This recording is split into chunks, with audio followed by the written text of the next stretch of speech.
Shri Kadakampally Surendran. Sir, നമ്മുടെ സംസ്ഥാനത്തെ ഏറ്റവും പ്രധാനപ്പെട്ടതും കേരളത്തിൻ്റെ അഭിമാനവുമായ പൊതുമേഖലാ സ്ഥാപനമാണ് കെൽട്രോൺ. സർ, 2023-24 വർഷത്തെ മികച്ച പൊതുമേഖലാ സ്ഥാപനങ്ങളെ പ്രഖ്യാപിച്ചപ്പോൾ 200 കോടി രൂപയ്ക്ക് മുകളിൽ വിറ്റുവരവുള്ള സ്ഥാപനങ്ങളുടെ വിഭാഗത്തിൽ Kerala state electronics development corporation limited award നേടി. 1000 കോടിക്ക് മുകളിലാണ് സർ ഇന്ന് കെൽട്രോണിൻ്റെ വാർഷിക വിറ്റുവരവ്.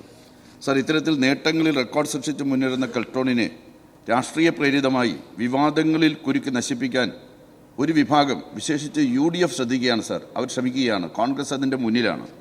കോൺഗ്രസിൻ്റെ പ്രമുഖ നേതാവായിട്ടുള്ള ശ്രീ K. മുരളീധരൻ പറഞ്ഞത് കെൽട്രോൺ അടച്ചുപൂട്ടണമെന്നാണ്. പരിണിതപ്രജ്ഞനായ കോൺഗ്രസ് നേതാവ് തിരുവഞ്ചൂർ പറഞ്ഞത് സ്വന്തമായി നട്ടും ബോൾട്ടും പോലും ഉണ്ടാക്കാൻ അറിയാത്ത സ്ഥാപനമാണ് കെൽട്രോൺ എന്നാണ്. സർ, യാതൊരുവിധ അടിസ്ഥാനവുമില്ലാത്ത തെറ്റായ ആരോപണങ്ങൾ ഉന്നയിച്ച് കോടതിയിൽ പോയത് 2 പ്രതിപക്ഷ നേതാക്കളാണ്. മുൻ പ്രതിപക്ഷ നേതാവ് ചെന്നിത്തലയും ഇപ്പോഴത്തെ പ്രതിപക്ഷ നേതാവ് ശ്രീ VD സതീശനും. സർ, 2 പ്രതിപക്ഷ നേതാക്കളും നുണക്കഥകൾ മുഴുവൻ കോടതി മുൻപാകെ പറഞ്ഞു. കോടതി തെളിവ് ചോദിച്ചപ്പോൾ, രേഖ ചോദിച്ചപ്പോൾ ഒരു സിനിമയിൽ ശങ്കരാടി കൈരേഖ കാണിച്ചതുപോലെ ഇവർ കൈരേഖ മാത്രം കാണിക്കുകയാണ് ഉണ്ടായത്. സർ, യാതൊരുവിധ നിയമവിരുദ്ധതയോ അഴിമതിയോ നടപടിക്രമങ്ങളിൽ വീഴ്ചയോ ഇല്ല എന്നും ബഹുമാനപ്പെട്ട ഹൈക്കോടതി തന്നെ പറഞ്ഞു.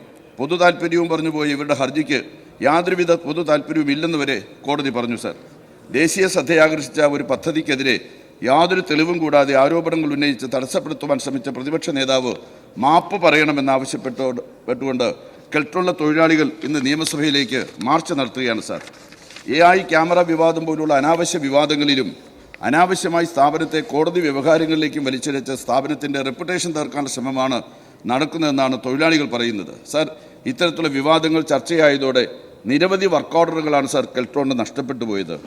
സാർ, കേന്ദ്ര സർക്കാരിൻ്റെ ബൃഹത്തായ ഓട്ടോമാറ്റിക് വെഹിക്കിൾ ടെസ്റ്റിംഗ് സിസ്റ്റം പദ്ധതിയുടെ ഉപകരണങ്ങൾ കെൽട്രോൺ നിർമ്മിക്കുന്നതിനായി ജർമ്മൻ കമ്പനിയുമായി ഒരു MOU ഉണ്ടാക്കിയിരുന്നു. സാർ, അത് തന്നെ മുന്നോട്ട് കൊണ്ടുപോകാൻ കഴിയാത്തതായിട്ടുള്ള സാഹചര്യം കെൽട്രോണിനുണ്ടായി. സാർ, ഈ വിവാദങ്ങളിലൂടെ കെൽട്രോണിന് നഷ്ടം വന്നിട്ടുണ്ടോ എന്ന് ബഹുമാനപ്പെട്ട മന്ത്രി വ്യക്തമാക്കണം.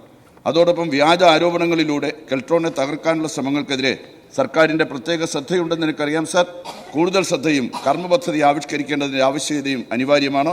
അതിനുള്ള നടപടികൾ സ്വീകരിക്കണമെന്ന് ഞാൻ ഈ സബ്മിഷനിലൂടെ നിയമം വ്യവസായം കയറൂർ മന്ത്രി. സാർ, ബഹുമാനായ അംഗം സബ്മിഷനിലൂടെ ഉന്നയിച്ചത് വളരെ പ്രസക്തമായ ഒരു കാര്യമാണ്. 1973 ഇന്ത്യയിൽ ആദ്യത്തെ ഒരു ഇലക്ട്രോണിക്സ് പൊതുമേഖലാ കമ്പനിയായിട്ട് ആരംഭിച്ച കെൽട്രോൺ ഒരു ഘട്ടത്തിൽ പ്രതിസന്ധികൾ ഉണ്ടായിരുന്നു. പിന്നെ അതെല്ലാം മറികടന്ന് മികച്ച രീതിയിൽ മുന്നോട്ട് പോകുന്ന സന്ദർഭത്തിലാണ് ഈ അനാവശ്യമായൊരു വിവാദം ഉയർന്നു വന്നത്. അതിൻ്റെ കോടതി വിധി ഇന്നലെ ഒരു ഭാഗം ഞാൻ വായിച്ചു. ഈ പൊതു താൽപ്പര്യ ഹർജികൾ എങ്ങനെ ഉപയോഗിക്കണമെന്ന് സംബന്ധിച്ച ഒരു ഭാഗം കൂടി വായിക്കാൻ അങ്ങ് അനുവദിക്കുമെന്ന് കരുതുന്നു. The public interest litigation is a legal tool intend to uphold the rule of law and protect the rights of vulnerable and voiceless citizens. എന്നുവെച്ചാൽ ശബ്ദമില്ലാത്ത സാധാരണ ജനങ്ങളുടെ അവകാശങ്ങൾ സംരക്ഷിക്കാനും റൂൾ ഓഫ് ലോയെ സംരക്ഷിക്കാനുമുള്ള ഒരു ഉപകരണമായിട്ടാണ് ഈ പൊതു താൽപ്പര്യ ഹർജികൾ വരുന്നത്. When there is a clear evidence of a failure of violation of the law, കൃത്യമായൊരു തെളിവുണ്ടായിരിക്കണം. ഇത് അടുത്ത വാചകമാണ് സാർ വളരെ പ്രധാനപ്പെട്ടത്. It is not design as a forum for settling political dispute. രാഷ്ട്രീയ തർക്കങ്ങൾ പരിഹരിക്കാനുള്ളൊരു വേദിയല്ല, ഒരു സംവിധാനമല്ല പബ്ലിക് പൊതു താൽപ്പര്യ ഹർജി എന്നാണ് ഹൈക്കോടതി പറയുന്നത്. അഡ്രസ്സിങ് പേഴ്സണൽ ഗ്രീവൻസസ്, വ്യക്തിപരമായിട്ടുള്ള ഐരായങ്ങൾ പരിഹരിക്കുന്നതിനോ അവരുടെ ഗ്രീവൻസസ് പരിഹാരം കാണുന്നതിനുള്ള സംവിധാനങ്ങളല്ല. Or challenging every government decision without a solid factual basis. വസ്തുതാപരമായൊരു അടിസ്ഥാനവും ഇല്ലാതെ ഗവൺമെൻറ്റിൻ്റെ ഓരോ ഉത്തരവുകളെയും ചോദ്യം ചെയ്യാനുള്ള ഉപകരണമല്ല പബ്ലിക് ഇൻട്രസ്റ്റ് ലിറ്റിഗേഷൻ. അടുത്ത വാചകം കൂടി വളരെ പ്രധാനപ്പെട്ടതാണ്. It is significant to note that, ഇത് വളരെ പ്രധാനമായി ശ്രദ്ധിക്കേണ്ട കാര്യം, ദ പെറ്റീഷനേഴ്സ് എന്ന് വെച്ചാൽ ഇപ്പോഴത്തെ പ്രതിപക്ഷ നേതാവും മുൻ പ്രതിപക്ഷ നേതാവും who are members of the legislative assembly, അവർ അസംബ്ലി നിയമസഭ അംഗങ്ങളാണ്, did not approach the court until after the project was finally implemented and when live on 5/2023. ഈ പ്രൊജക്ട് ഇംപ്ലിമെന്റ് ചെയ്ത് പൂർത്തീകരിക്കുന്നത് വരെ ഈ കോർട്ടിനെ സമീപിച്ചിട്ടില്ല. ഈ 90 പേജുള്ള ഈ റിട്ട് ഹർജി തെളിവുകൾ ഹാജരാക്കുന്നതിൽ പൂർണ്ണമായും പരാജയപ്പെട്ടിരിക്കുന്നു എന്നാണ് സൂചിപ്പിച്ചിട്ടുള്ളത്. സാർ, ഈ വിവാദങ്ങൾ വന്നതുകൊണ്ട് നമുക്കിപ്പോൾ മഹാരാഷ്ട്ര, ഒറീസ, കർണാടക ഇവിടെ ട്രാൻസ്പോർട്ട് ഡിപ്പാർട്ട്മെൻറ്റ് അധികാരികളുമായി തുടർന്നു വന്ന ചർച്ചയും NHAയുമായി തുടർന്നു വന്ന ക്യാമറ ചർച്ചകളും നിർത്തിവെക്കേണ്ടി വന്നു. മുന്നോട്ട് പോകാൻ കഴിഞ്ഞില്ല.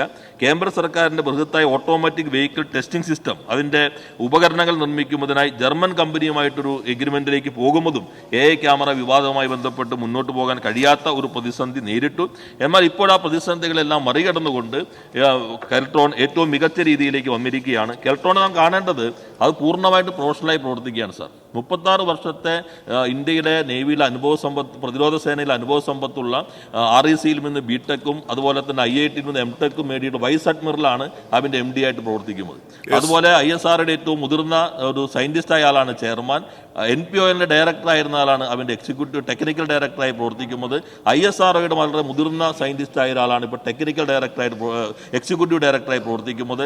അങ്ങനെ പ്രവർത്തിക്കുന്ന ഈ സ്ഥാപനം നിരവധി പുതിയ സംവിധാനങ്ങൾ കണ്ടുപിടിച്ചിട്ടുണ്ട്. ഇപ്പോൾ ഏറ്റവും ഒടുവിൽ ഞാൻ തന്നെ ലോഞ്ച് ചെയ്ത ഒന്ന്, ഇപ്പോൾ ക്യാമറ വണ്ടികൾ പോകുന്നതാണ് കാണുന്നതെങ്കിൽ കെൽട്രോൺ ഇപ്പോൾ വികസിപ്പിച്ച പുതിയ സാങ്കേതിക വിദ്യ അനുസരിച്ച് ആ വാഹനത്തിനകത്തിരിക്കുന്ന ആളെ പൂർണ്ണമായിട്ട് നമുക്ക് മനസ്സിലാക്കാൻ കഴിയുന്ന ഒരു പുതിയ സംവിധാനം കൂടി വികസിപ്പിച്ചിട്ടുണ്ട്.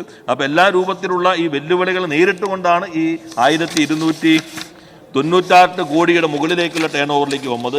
ഈ വിവാദങ്ങൾ ഇല്ലാതെയായിരുന്നുവെങ്കിൽ ഒരു പക്ഷേ കുറേയേറെ നമുക്ക് മുന്നേറാൻ കഴിയുമായിരുന്നു. അപ്പോൾ ഈ വിധിയിൽ നിന്ന് പാഠം ഉൾക്കൊണ്ടുകൊണ്ട് നാടിൻ്റെ താല്പര്യം സംരക്ഷിക്കാനുള്ള സമീപനം എല്ലാവരും സ്വീകരിക്കണമെന്നാണ് എനിക്ക് സൂചിപ്പിക്കാനുള്ളത്.